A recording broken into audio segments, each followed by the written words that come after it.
শব্দের পারিভাষিক অর্থ হচ্ছে ইমতিসালুল আওয়ামিরে ওয়া ইজতিনাবুজ জাওয়াজির। আল্লাহ রাব্বুল আলামিন এবং তার পেয়ারা হাবিব যা কিছু আদেশ করেছেন সেই আদেশগুলোকে মানা, আর যা কিছু নিষেধ করেছেন সেই নিষেধ থেকে বিরত থাকা, এর নাম হচ্ছে তাকওয়া। বলুন সুবহানাল্লাহ। তাকওয়া শব্দটির ব্যাখ্যা যদি আরো সুস্পষ্ট করে জানতে হয়, হযরতে উবাই বিন কাব রাদিয়াল্লাহু তাআলা আনহু তিনি যে ব্যাখ্যা দিয়েছিলেন, তিনি যে এক্সপ্লানেশন দিয়েছেন, তার চেয়ে সুন্দর ব্যাখ্যা আমি অন্তত খুঁজে পাই নাই। হযরতে ওমর রাদিয়াল্লাহু তাআলা আনহু তিনি একবার হযরতে উবাই বিন কাব রাদিয়াল্লাহু তাআলা আনহুকে জিজ্ঞেস করেছিলেন, আপনি কি আমাকে একটু বলবেন নাকি তাকওয়া মানে কি? তাকওয়া নাকি এমন জিনিস যা না থাকলে পরে ইবাদত পর্যন্ত মঞ্জুর হবে না, নামাজ রোজা হজ যাকাত কুরবানি কোন ইবাদতই নাকি মঞ্জুর হবে না। সেই তাকওয়াটা আসলে কি আপনি একটু বুঝিয়ে বলবেন নাকি? হযরত উবাই বিন কাব বললেন, হে উমর, আপনি আগে আমার একটা প্রশ্নের জবাব দিন। আপনি কি কখনো এমন কোন রাস্তা দিয়ে হেঁটেছেন নাকি যেই রাস্তাটা খুবই সংকীর্ণ, ভেরি ন্যারো লেন, খুবই চিকন একটা সরু গলিপথ, গিরিপথ, এরকম কোন পথ দিয়ে আপনি কখনো হেঁটেছেন কিনা? সেই রাস্তাটা শুধু যে সরু তাই শুধু নয়, বরং ওই রাস্তার দুই ধারে রয়েছে অসংখ্য কাঁটাযুক্ত লতাপাতা, এরকম রাস্তা দিয়ে হেঁটেছেন কিনা বলুন। হযরতে ওমর ইবনুল খাত্তাব রাদিয়াল্লাহু তাআলা আনহু বললেন, হ্যাঁ, আমি তো এরকম রাস্তা দিয়ে হেঁটেছি। হযরত উবাই বললেন, আচ্ছা বলুন তো, ওই রাস্তা দিয়ে আপনি যখন হেঁটেছেন তখন কিভাবে রাস্তাটা অতিক্রম করলেন? হযরতে ওমর ইবনুল খাত্তাব রাদিয়াল্লাহু তাআলা আনহু বললেন, ওই রাস্তা দিয়ে চলার সময় আমি আমার জামা কাপড়কে শরীরের সাথে আটো সাটো করে জড়িয়ে ধরে খুব সাবধানে, কেয়ারফুলি, সন্তর্পণে, সতর্কতার সাথে ওই রাস্তা দিয়ে আমি হেঁটেছি, যাতে করে কাঁটার আঘাতে আমার জামা কাপড় ছিঁড়ে না যায়, আমার শরীর যাতে ক্ষতবিক্ষত না হয়ে যায়, সেই জন্য খুব সাবধানে সন্তর্পণে ওই রাস্তা দিয়ে আমি হেঁটেছি। হযরতে উবাই বিন কাব বললেন, হে উমর, এর চেয়ে সুন্দর উদাহরণ তাকওয়ার জন্য আর কি হতে পারে? তিনি এই কথা দিয়ে এটাই বুঝাতে চাইলেন, হে উমর, আপনি যে সমাজে বসবাস করেন সেই সমাজ তুলসী পাতায় ধোয়া সমাজ, সে কথা তো বলা যাবে না। সেই সমাজে চুরি থাকতে পারে, ডাকাতি থাকতে পারে, চিন্তায় রাজধানী, হত্যা, সন্ত্রাস, অশ্লীলতা, বেহায়াপনা, আল্লাহর নাফরমানিতে ভরপুর থাকতে পারে সেই সমাজ। কিন্তু আপনি তো মুমিন, আপনার অন্তঃকরণে রয়েছে আল্লাহর ভয়, রয়েছে তাকওয়া। আপনি ওই সমাজে এমন ভাবে চলাচল করবেন যে যেভাবে আপনি ওই রাস্তা দিয়ে হেঁটেছেন, কাঁটার আঘাত থেকে বাঁচার জন্য, কাঁটার আঘাত থেকে রক্ষা পাবার জন্য যেভাবে সাবধানে চলাচল করেছেন ওই রাস্তায়, ঠিক তেমনি ভাবে ওই সমাজে এমন ভাবে আপনি লাইফ লিড করবেন, এমন ভাবে জীবন যাপন করবেন যাতে করে সমাজের কোনো পাপের দাগ, গুনাহের গ্লানি আপনাকে স্পর্শ না করতে পারে। শুধু তাই নয়, আপনি যে নিজে শুধু সমাজে বেঁচে থাকবেন মুত্তাকি হিসেবে, পাপ থেকে বেঁচে যে চলবেন নিজে, এমনটি হলেও হবে না, বরং সমাজের সমস্ত মানুষদেরকে পাপের কাজ থেকে বাঁচাতে হবে। শুধু এখানেই শেষ নয় দায়িত্ব, আপনি যদি সত্যিকারের মুত্তাকি হতে চান তাহলে আপনার ভিতরে এমন বিদ্রোহ কাজ করতে হবে, পৃথিবীর কোন প্রান্তে যদি একজন মুসলমানের গায়েও হামলা হয়, যদি আঘাত আসে, কোনো এক জায়গায় যদি ইসলামের উপরে আঘাত আসে, কোরআনের উপরে আঘাত আসে, সেই আঘাতের বেদনা আপনার ভিতরে অনুভূত হতে হবে। এর নামই হচ্ছে তাকওয়া। এর নাম কি জোরে বলুন?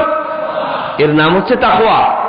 এই তাকওয়া যদি আমরা অর্জন করতে চাই, তাকওয়া কি আমরা অর্জন করতে চাই? সবাই নাকি এই কয়জন তাকওয়া অর্জন করতে চাই কিনা বলুন?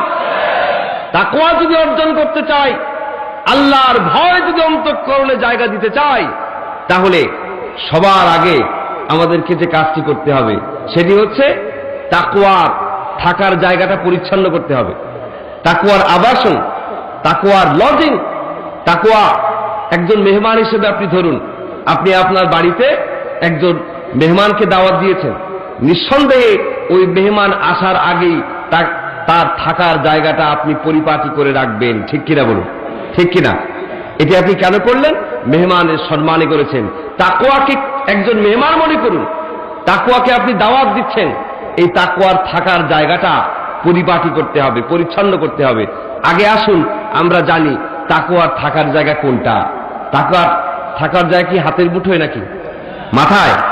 তাকওয়া যেমন ইবাদতের মূল, ঠিক তেমনি ভাবে তাকওয়ার থাকার জায়গাও হচ্ছে শরীরের মধ্যে মূল জায়গা, যেটা প্রধান অঙ্গ, যেটা সেটাই হচ্ছে তাকওয়ার আবাসন।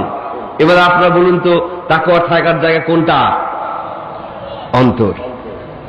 অনেকে মনে করেন শরীরের মধ্যে প্রধান অঙ্গ তো আমার ব্রেইন, ব্রেইন সচল না থাকলে তো কিচ্ছু চলবে না। না, আসল হচ্ছে হৃৎপিণ্ড। আপনার এই হার্টটা, কলব, দিলটা মাংসের একটা টুকরা মাত্র। এই মাংসের টুকরাটা প্রতিনিয়ত সম্প্রসারিত হচ্ছে, আবার সংকুচিত হচ্ছে। সংকোচন সম্প্রসারণ অটোমেটিক্যালি স্বয়ংক্রিয়ভাবে হচ্ছে। একবার যদি হার্টটা সম্প্রসারিত থেকে যায়, সংকুচিত আর না হয়, অথবা সংকুচিত হবার পরে আর যদি সম্প্রসারণ না ঘটে, আপনার ব্রেইন, আপনার হাত, নাক, পাও এগুলো কোনো কাজ কি করবে? আপনি আপনার গোটা শরীরটাকে, বিভিন্ন অঙ্গ প্রত্যঙ্গকে এক একটা মন্ত্রণালয় ভাগ করে দিন। আপনার পাকে একটা মন্ত্রী বানান, হাতকে একটা মন্ত্রী বানান, চোখ, নাক, কান, মুখ, এক একটা অঙ্গ প্রত্যঙ্গ, প্রত্যেকটা অর্গানকে একটা করে মন্ত্রী বানান। আপনি দেখতে পাবেন আপনার এই বডির ক্যাবিনেটের প্রধানমন্ত্রী, প্রাইম মিনিস্টার হচ্ছে আপনার হার্ট, দিলটা, ঠিক কিনা বলুন? দিলটাই হচ্ছে আসল। দিলটা যে আসল, হযরত লোকমান হাকিমের সেই পরীক্ষার কথা মনে পড়ে গেল। হযরত লোকমান হাকিম পরীক্ষার মাধ্যমে বুঝিয়ে দিয়েছিলেন যে দিলটা, হার্টটা হচ্ছে মানুষের শরীরের প্রধান অঙ্গ। হযরত লোকমান হাকিম তিনি একজন সাধারণ কৃতদাস ছিলেন, স্লেভ ছিলেন, কিন্তু আল্লাহ রাব্বুল আলামিন তাকে এমন অগাধ পাণ্ডিত্য দান করেছেন যে তার নামে একটি সূরা পর্যন্ত রয়েছে। তিনি তার সন্তানকে যে সমস্ত নসিহত করেছেন, জ্ঞান গর্ভ উপদেশ দিয়েছেন, সেই উপদেশ থেকে বাছাইকৃত কিছু উপদেশ সূরা লোকমানের ভিতরে আল্লাহ পাক ঢুকিয়ে দিয়েছেন। বলো সুবহানাল্লাহ। হযরত লোকমান হাকিম তিনি দেখতে কোনো সুশ্রী ব্যক্তি ছিলেন না। তার নাক ছিল বোচা। তাফসীরে এসেছে হযরত লোকমানের নাক ছিল বোচা, গায়ের রং গাঢ় কৃষ্ণবর্ণ, খর্বাকৃতির, অত্যন্ত বেঁটে ছিলেন তিনি, ঠোঁট ছিল পুরু। এরকম একজন ব্যক্তি হযরত লোকমান হাকিম দেখলে যার সাথে কথা বলতে ইচ্ছে করত না, সেই লোকমান হাকিম তিনি কি করতেন?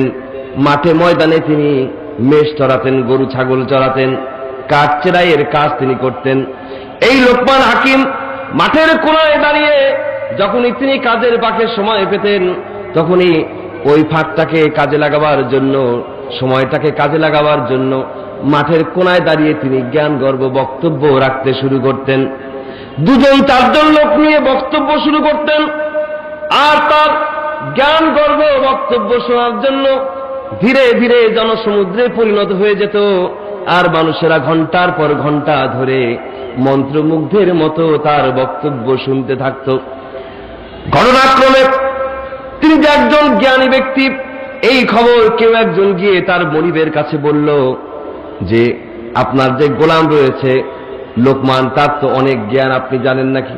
তিনি বললেন সে তো আমার কাছেই থাকে, অহর্নিশ আমার কাছেই থাকে, কিন্তু তার যে এত জ্ঞান তা তো আমি জানি না। ঠিক আছে, আজকে আসুক, তার জ্ঞানের একটা পরীক্ষা নেব আমি। হযরত লোকমান হাকিম বাড়িতে আসলেন।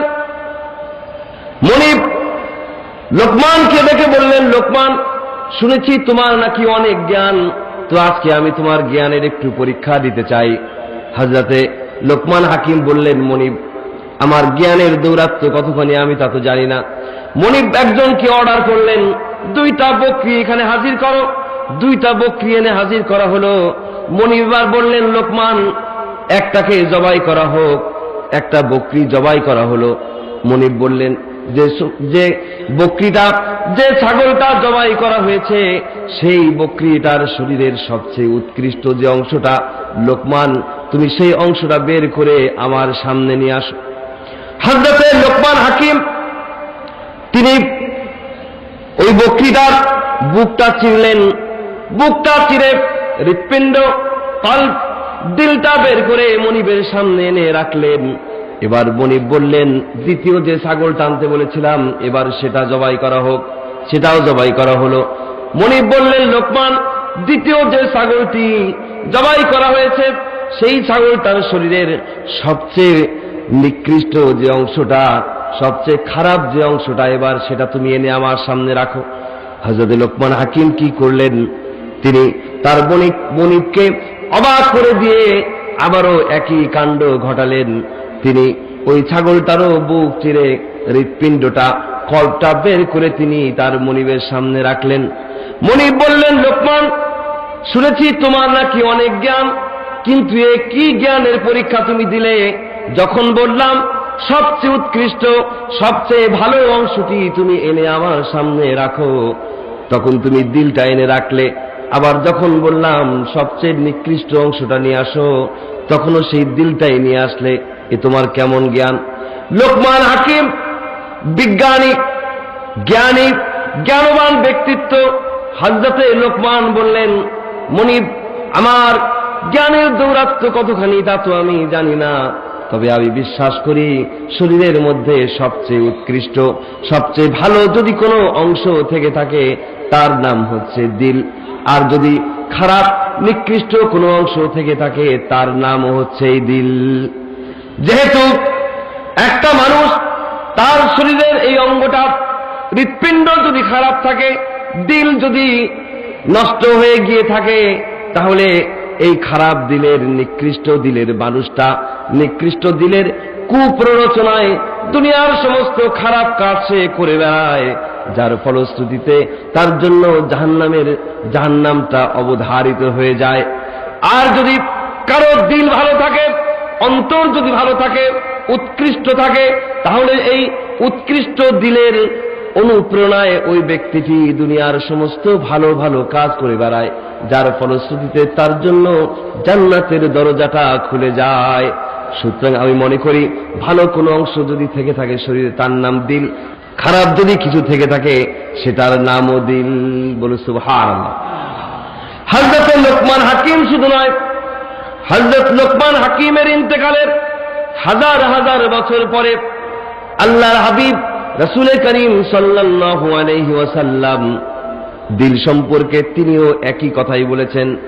আল্লাহর হাবিব বলেছেন, ইন্না ফিল জাসাদি মুদগাহ ফাইদা সালাহাত সালাহাল জাসাদু কুল্লু ওয়া ইদা ফাসাদাত ফাসাদাল জাসাদু কুল্লু আলা ওয়াহিয়াল কলব। যে দেখো, শরীরের মধ্যে এমন একটি গোশতের টুকরা রয়েছে, ওই গোশতের টুকরা যদি পরিচ্ছন্ন থাকে, ভালো থাকে, গোটা বডি, গোটা শরীরটাই ভালো থাকে। আর শরীরের ওই টুকরায় যদি পচন ধরে যায়, তাহলে গোটা শরীরেই পচন ধরে যায়। আলা ওয়াহিয়াল কলব, জেনে রেখো, সাবধান হয়ে যাও, এটা আর কিছু নয়, এটার নাম হচ্ছে কলব, এটার নাম হচ্ছে দিল। বলো সুবহানাল্লাহ। এই দিলটাই হচ্ছে আসল। সুতরাং এই অন্তর আমাদেরকে পরিষ্কার করতে হবে, কলুষমুক্ত করতে হবে। আমাদের প্রত্যেকেরই একটা করে দিল আছে নাকি নাই? হৃদয় আমাদের সবার একটা করে আছে কিনা? যারা জবাব দিলেন না তারা কি হৃদয়হীন নাকি? আমাদের সবার হৃদয় আছে কিনা বলুন? প্রত্যেকেরই একটা করে হৃদয় আছে, হৃৎপিণ্ড আছে, কিন্তু হৃদয়, মন, হার্ট, কলব, দিল সবার তো একটা করে আছে ঠিকই, কিন্তু প্রত্যেকের দিলের ধরন একরকম নয়, এক একজনের দিল এক এক রকম। যার জন্য আমরা দেখতে পাই একই পিতার দুটি সন্তান, একজনের হাতে শোভা পায় পিস্তল, কাটা রাইফেল, তারপরে বোমা, ককটেল। আবার ওই পিতারই আরেক সন্তান, তার হাতে থাকে কোরআনের তাফসীর, হাদিস, তার হাতে থাকে তাসবিহ। এরকম আমরা দেখি কিনা বলুন? এই যে বিভিন্নতা কি কারণে হয়? যেহেতু মানুষের দিল এক একজনের এক এক রকম। এই দিলগুলো নিয়ে যদি আপনি রিসার্চ করেন, গবেষণা করেন, তাহলে দেখতে পাবেন দিল, অন্তর মূলত হয় তিন প্রকার। অন্তর মূলত কয় রকম? 3 রকম। এই এক্সপেরিমেন্টটা কিন্তু আমি চালাই নাই, এই এক্সপেরিমেন্ট চালিয়েছেন শেখুল ইসলাম ইমাম ইবনে তাইমিয়া। শেখুল ইসলাম ইমাম ইবনে তাইমিয়া তার আমরাদুল কুলুব ওয়া শিফাউহা, diseases of hearts and their cures, এই গ্রন্থে তিনি লিখেছেন এই দিলকে 3 ভাগে ভাগ করেছেন রিসার্চের মাধ্যমে। শেখুল ইসলাম ইমাম ইবনে তাইমিয়া তার আমরাদুল কুলুব ওয়া শিফাউহা এই গ্রন্থে তিনি লিখেছেন অন্তর হয় মূলত 3 রকম। একটা হচ্ছে পিওর হার্ট, আর একটা হচ্ছে ইল হার্ট, আর একটা হচ্ছে ডেড হার্ট। অন্তর হয় 3 ধরনের, একটা হচ্ছে সুস্থ দিল, আর একটা হচ্ছে অসুস্থ দিল, আর একটা হচ্ছে মৃত দিল। এই 3 ধরনের দিল হয়ে থাকে। মানুষের সুস্থ দিল কিভাবে এটা বোঝা যাবে? আল্লাহ রাব্বুল আলামিন বলছেন, ইয়াউমা লা ইয়ানফাউ মালুন ওয়ালা বানুন ইল্লা মান আতাল্লাহা বিকলবিন সালিম। আল্লাহ রাব্বুল আলামিন বলেন, সেদিন তোমাদের ধন সম্পত্তি, তোমাদের সহায় সম্পত্তি, সন্তান সন্ততি এগুলো কোনো কাজে আসবে না। তবে হ্যাঁ, সুস্থ দিল নিয়ে যদি আল্লাহর দরবারে কেউ হাজির হতে পারে তাহলে এটাই তাকে ফায়দা দেবে। বলুন সুবহানাল্লাহ। সুস্থ দিল আমার বুঝবো কিভাবে? আমার অন্তর যদি সুস্থ হয়, পরিচ্ছন্ন থাকে, হার্ট যদি পিওর থাকে, তাহলে আমার কাছে কোরআন ভালো লাগবে, হাদিস ভালো লাগবে, ইসলাম ভালো লাগবে, ইসলামী আন্দোলন ভালো লাগবে, কিন্তু এর বাইরে অন্য কিছুই ভালো লাগবে না। অন্তর যদি সুস্থ থাকে তাহলে ওইভাবে আগে যেমন বলেছিলাম, পৃথিবীর কোন প্রান্তে যদি ইসলামের উপরে আঘাত আসে তাহলে পৃথিবীর অপর প্রান্তে বসবাসকারী সুস্থ দিলের সেই মানুষটার শরীরে আগুন জ্বলে যাবে। বুঝতে হবে তার অন্তরটা হচ্ছে সুস্থ। তার অন্তর কি? এবার আসুন অসুস্থ দিল। ফি কুলুবিহিম মারাদুন ফাযাদাহুমুল্লাহু মারাদা, তাদের অন্তরে রোগ রয়েছে, সেই রোগ আল্লাহ রাব্বুল আলামিন আরো বাড়িয়ে দেন। অন্তরে তাদের রোগ রয়েছে, রোগাক্রান্ত দিল। অন্তরে কি রয়েছে? রোগ রয়েছে। অনেকে বলে আবার যে অন্তরে যদি রোগ থাকি তাহলে এই রোগ আবার ভালো হবে কিভাবে? আল্লাহ তো রোগ দিয়েছে। এই রোগ কি আল্লাহ দিয়েছেন? না, অন্তরে এই রোগটা, স্পিরিচুয়াল এই যে ডিজিজটা, এই ডিজিজটা তার নিজের করা। সে ব্যক্তি আল্লাহর নাফরমানি করতে করতে অন্তরটাকে রোগাক্রান্ত করে ফেলেছে। আপনার যদি কোনো অসুখ হয়, কারো যদি জ্বর হয় অথবা অন্য কোনো ওষুধ যদি হয়, এই অসুখের যদি চিকিৎসা না করে সেই রোগটা কি কমবে নাকি বাড়বে? ঠিক তেমনি করে অন্তরে যদি কারো রোগ ধরা পড়ে, সেই রোগের যদি চিকিৎসা কেউ না করে, রোগ তো স্বভাবতই বাড়বে। এটা তো স্বাভাবিক নিয়ম। এই নিয়মেই ওদের রোগটা বাড়তে থাকে। আর এরা কারা? এরা হচ্ছে তারা যারা একদিকে আল্লাহকেও খুশি রাখতে চায়, আবার অন্যদিকে শয়তানকেও তারা খুশি রাখতে চায়। একদিকে কোরআনের তাফসীর শোনে, আবার মাহফিল থেকে যখন ফিরে যায়, যাওয়ার পথে যদি দেখে যে সিনেমা হলে আর একটা কি বলে এটাকে, আর একটা ছবি শুরু হচ্ছে, একটা শেষ হয়েছে আর একটা শুরু হচ্ছে, এই দৃশ্য এই অবস্থায় দেখে, তখন মনে করে যে বাড়ি যাব, অনেক তো সময় এখনো বাকি আছে, সিনেমাটা দেখে যায়। বলুন নাউযুবিল্লাহ। তো সে কি করলো? কোরআনের মাহফিলে এসে আসলো আল্লাহকে খুশি করার জন্য, যাওয়ার সময় খুশি করলো কাকে? মসজিদ মে যাকে নামাজ পড়ো, হোটেল পে শরাব পিयो, ताकि रहमान भी राजी रहे, शैतान भी नाराज न हो। যার দিল অসুস্থ তার অবস্থা হয় এইরকম, সে একদিকে মসজিদে গিয়ে নামাজ আদায় করে, আবার যদি সুযোগ পেয়ে যায় তাহলে শরাবখানায় গিয়ে সে মদ পান করে আসে। বলুন নাউযুবিল্লাহ। এটা হচ্ছে অসুস্থ দিল। 3 নম্বরে আসুন ডেড হার্ট, মৃত দিল। মৃত দিল তাদের যারা আল্লাহকে অস্বীকার করে, পাপ করতে করতে, গুনাহের কাজ করতে করতে এমন অবস্থায় পৌঁছে যায় শেষ পর্যন্ত নিজের জ্ঞান জাহির করার জন্য সরাসরি আল্লাহকে অস্বীকার করে, বলে there is no creator, there is no God. স্রষ্টা বলতে কেউ নাই, বলে আল্লাহ বলতে কেউ নাই। জোরে বলুন নাউযুবিল্লাহ। এরা হচ্ছে মৃত দিলের মানুষ। এদের অন্তর আছে, এদের চোখ আছে, কান আছে, সবই আছে, কিন্তু এর থেকে তারা ফায়দা হাসিল করতে পারে না। আল্লাহ রাব্বুল আলামিন এই সমস্ত নাস্তিক মুরতাদদের সম্পর্কে বলছেন, লাহুম কুলুবুন লা ইয়াফকাহুনা বিহা ওয়া লাহুম আ'য়ুনুন লা ইউবসিরুনা বিহা ওয়া লাহুম আযানুন লা ইয়াসমাউনা বিহা। এদেরকে অন্তর দেওয়া হয়েছে, কিন্তু সেই অন্তর দিয়ে আল্লাহর অস্তিত্বকে উপলব্ধি করতে পারল না। তাদেরকে চোখ দেওয়া হয়েছে, কিন্তু সেই চোখ দিয়ে আল্লাহর সৃষ্টি জগৎ দেখলো, আল্লাহর নিয়ামত রাজি দেখলো, কিন্তু আল্লাহর সৃষ্টি জগতের ভিতরেই যে আল্লাহর অস্তিত্ব বিরাজমান সেটা তারা দিব্য চক্ষু দিয়ে দেখতে পারল না। তাদেরকে কান দেওয়া হয়েছে, সেই কান দিয়ে কোরআন শুনলো, কোরআনের তাফসীর শুনলো, কিন্তু এক কান দিয়ে ঢুকিয়ে আর এক কান দিয়ে বের করে দিল, কর্ণকুহর দিয়ে ঢুকিয়ে বর্মমূলে জায়গা করে নিল না। এরা হচ্ছে নাস্তিক। এরা কি? এরা নাস্তিক, এরা মুরতাদ, এরা সমাজের নিকৃষ্ট জীব, এরা জাহান্নামের কীট, যারা আল্লাহকে অস্বীকার করে। ঠিক কিনা বলুন?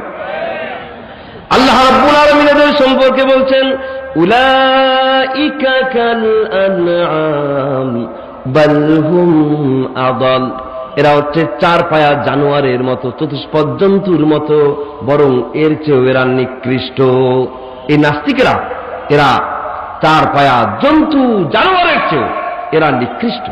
এই তিন ধরনের হাড়, সুস্থ দিল, কলবে সালিম, এই সুস্থ দিলটা হচ্ছে মুমিনের দিল। সুস্থ দিলটা কাদের দিল? আরো জোরে বলুন, কাদের দিল? সুস্থ দিলটা হচ্ছে মুমিনের দিল, আর অসুস্থ দিলটা হচ্ছে মুনাফিকের দিল। আর মৃত দিল, এই দিলটা কাদের? নাস্তিক, মুরতাদ, এদের দিলটা মৃত। এখন এই যে তিন ধরনের দিলের ক্রাইটেরিয়া, আলামত, এটি জানার পরে আমরা কি এই মুহূর্তে আমাদের নিজেদের দিলের পরীক্ষা নিতে পারবো না? যে এই মুহূর্তে আমাদের দিল কোন পর্যায়ে রয়েছে, পরীক্ষাটা আমরা নিতে পারবো কিনা বলুন? একটু চিন্তা করে বলুন তো, সবচেয়ে বেশি কোন দিলের মানুষ দুনিয়ায় আছে? অসুস্থ। অসুস্থ দিলের মানুষে দুনিয়া ভরে গিয়েছে। একদিকে আল্লাহকে খুশি রাখতে চায়, এমন এমন কাজ করে যাতে আল্লাহ খুশি থাকে, আবার এমন কাজও করে যাতে তাগুত, ইসলাম বিরোধী, কোরআন বিরোধী, আল্লাহদ্রোহী শক্তিও তার প্রতি খুশি থাকে। এই হচ্ছে আজ মুসলমানদের অবস্থা। ঠিক কিনা বলুন? অসুস্থ দিলে গোটা বিশ্বের মানুষ, গোটা বিশ্বটা ভরে গিয়েছে। এর থেকে আমরা পানা চাই। ঠিক কিনা বলুন? আল্লাহর কাছে এই অসুস্থ দিল থেকে, মৃত দিল থেকে আল্লাহর কাছে আমরা ক্ষমা চাই, পানা চাই, মুক্তি চাই। সবাই বলুন আমিন। ভারতের সাবেক শিক্ষামন্ত্রী, সাবেক কংগ্রেস নেতা আল্লামা আবুল কালাম আজাদ বলতেন, मुझे ये डर है कि दिल जिंदा तू ना मर जाए, ये जिंदगानी इबारत है तेरे जीने से। হে আমার জীবিত আত্মা, আমি বড় ভীত সন্ত্রস্ত থাকি, ভীত বিহ্বল থাকি, তখন না জানি তোর মৃত্যু হয়ে যায়। কারণ তোর বেঁচে থাকা মানেই হচ্ছে আমার বেঁচে থাকা, আর তোর মরে যাওয়া মানেই হচ্ছে আমার মরে যাওয়া। অন্তর যদি বেঁচে থাকে আমরা বেঁচে থাকবো, অন্তর মরে গেলে এই মরা দিলের মানুষ দিয়া কোনো কাজ হবে না, কোনো কাজে আসবে না। এরা অনর্থক, অথর্ব এগুলো, মৃত দিলের মানুষ যারা। তবে মরা দিলের মানুষ যারা, তাদের হতাশাগ্রস্ত হবার কোনো কারণ নাই। আমার এই কথা শুনে কোনো কারণ কি আছে? যাদের দিল অসুস্থ, ওই অসুস্থ দিলের মানুষেরও হতাশাগ্রস্ত হওয়ার কোনো কারণ নাই, যেহেতু আল্লাহ রাব্বুল আলামিন অসুস্থ দিলকে সুস্থ করার উপায় বের করে দিয়েছে। উপায় আছে কিনা বলুন? অসুস্থ দিলকে সুস্থ করা যায়। শুধু তাই নয়, মরা দিলকেও জিন্দা করা যায়। একটা মানুষ যদি মারা যায়, সারা বিশ্বের সমস্ত চিকিৎসক, সমস্ত চিকিৎসা বিজ্ঞানী একত্রিত হয়েও ওই মানুষটাকে ভালো বানাতে পারবে না, সুস্থ করতে পারবে না, কিন্তু অন্তর যদি কারো মরে যায় সেই অন্তরটাকে, মরা দিলকে সুস্থ করা যায়, অসুস্থ দিলকে সুস্থ করা যায়। সেই জিনিসটার নাম কি? কোন জিনিসটা দিয়ে করা যায়? তার নাম হচ্ছে কোরআন। জোরে বলুন, সেই জিনিসটার নাম কি? এটা হচ্ছে হার্ট ক্লিনার, হৃদয় পরিষ্কারক, হৃদয় পরিষ্কারক যন্ত্র, তার নাম হচ্ছে কোরআন। হৃদয়টা পরিষ্কার করতে হবে। এই যে সেনাবাহিনী, যৌথ বাহিনী সম্প্রতি তাদের সদ্য সমাপ্ত যে অভিযানটা চালালো আমাদের প্রিয় জন্মভূমি বাংলাদেশ থেকে সন্ত্রাসের মূলোৎপাটনের জন্য, তারা যে অভিযানটা চালালো, এই অভিযানটার নাম তারা কি দিয়েছিল? Clean heart operation. কিন্তু তারা কাজটা করেছে কি? তারা অবৈধ অস্ত্র ধরেছে, ইলিগাল আর্মস ধরেছে, তারা সন্ত্রাসীদেরকে গ্রেফতার করেছে, কিন্তু অপারেশনটা, অভিযানটার নাম দিল ক্লিন হার্ট অপারেশন, হৃদয় পরিষ্কারক অভিযান। এই নামটা তারা কেন দিল? এই জন্য এর একটা বাজেট আছে, তাৎপর্য আছে, সিগনিফিকেন্স আছে। তারা এই নামটা এই জন্য দিয়েছে, ওই সন্ত্রাসীদের কাছ থেকে অবৈধ অস্ত্র উদ্ধার করে সন্ত্রাসের মূলোৎপাটন সম্ভব নয়। সন্ত্রাসের মূলোৎপাটন যদি করতে হয়, অভিযান চালাতে হবে অন্তরে, ওই সন্ত্রাসীদের অন্তরে অভিযান চালিয়ে ওই পচা দিল, দুর্গন্ধযুক্ত অসুস্থ দিলকে যদি সুস্থ বানানো যায়, তবেই সন্ত্রাস নির্মূল করা সম্ভব। ঠিক কিনা বলুন? সেই জন্য তারা কি সুন্দর চিন্তা ভাবনা করে নামটা দিলেন অপারেশন ক্লিন হার্ট। ঠিক তেমনি করে শুধু এই সন্ত্রাসের ক্ষেত্রে নয়, সকল ক্ষেত্রে পরিশুদ্ধি যদি অর্জন করতে হয়, তাহলে অন্তরটাকেই সাফ করতে হবে সবার আগে। আর অন্তর সাফ করার প্রধান যে ওষুধ, উপায়, উপকরণ, তার নাম হচ্ছে কোরআনে হাকিম। বলে সুবহানাল্লাহ। খেয়াল করেছেন একটা আর একটার সাথে কিভাবে সম্পৃক্ত? One is related to other. কিভাবে সম্পৃক্ত? আমাদের ইবাদত যদি আল্লাহর দরবারে মঞ্জুর করাতে চাই কিনা বলুন? আমরা যে কষ্ট করে নামাজ পড়ি, রোজা রাখি, যত ইবাদত করি, এগুলো আল্লাহর দরবারে মঞ্জুর হোক, তাকে আমরা চাই। যদি সত্যিই তা চাই, তাহলে সবার আগে আমাদেরকে তাকওয়া অর্জন করতে হবে। আরেকবার বলুন তো, কি অর্জন করতে হবে? তাকওয়া। এই দুনিয়ার মানুষের কাছে নয়, বরং আল্লাহর কাছে। দুনিয়ার মানুষ তো অবশ্যই, আল্লাহর কাছে সর্বোপরি, প্রধানত আল্লাহর কাছে যদি সম্মানিত হতে হয়, মর্যাদা সম্পন্ন হতে হয়, তাকওয়ার কোনো বিকল্প নাই। তাকওয়ার কোনো বিকল্প নাই। এই তাকওয়া অর্জন করতে হবে ইবাদত মঞ্জুর করার জন্য। আর তাকওয়া যদি অর্জন করতে হয়, অন্তরটা সাফ করতে হবে আমাদেরকে। অন্তর যদি সাফ করতে হয়, তার জন্য প্রধান ওষুধ হচ্ছে কোরআন। কোরআন ছাড়া এই বিশ্বের মানুষের অন্তর কশ্চিন কালেও সাফ হবে না। ঠিক কিনা বলুন? ইসলাম কবুল করছে দলে দলে, স্বধর্ম, স্বজাতি, স্বগোষ্ঠী, সপরিবার, সবকিছু, আত্মীয় স্বজন সব ছেড়ে ছুড়ে ইসলামের কাছে চলে আসছে। ইসলামকে আপন আত্মীয়, পরম আত্মীয় বলে, আত্মার আত্মীয় বলে মেনে নিচ্ছে, কোরআনকে মেনে নিচ্ছে। আর অন্যদিকে দুঃখের বিষয় যেটা, সেটা হচ্ছে মুসলমানরা, যাদের কাছে রয়েছে কোরআন, ওই মুসলমানরা আজ কোরআনকে ছেড়ে দিয়ে মানুষের তৈরি করা তন্ত্র মন্ত্রের দিকে ছুটে যাচ্ছে। সো কল্ড ওয়েস্টার্ন সিভিলাইজেশন, তথাকথিত পাশ্চাত্য সভ্যতার চাকচিক্যে মোহে পড়ে ওদিকে তারা ছুটে যাচ্ছে। এবার কি বলবেন?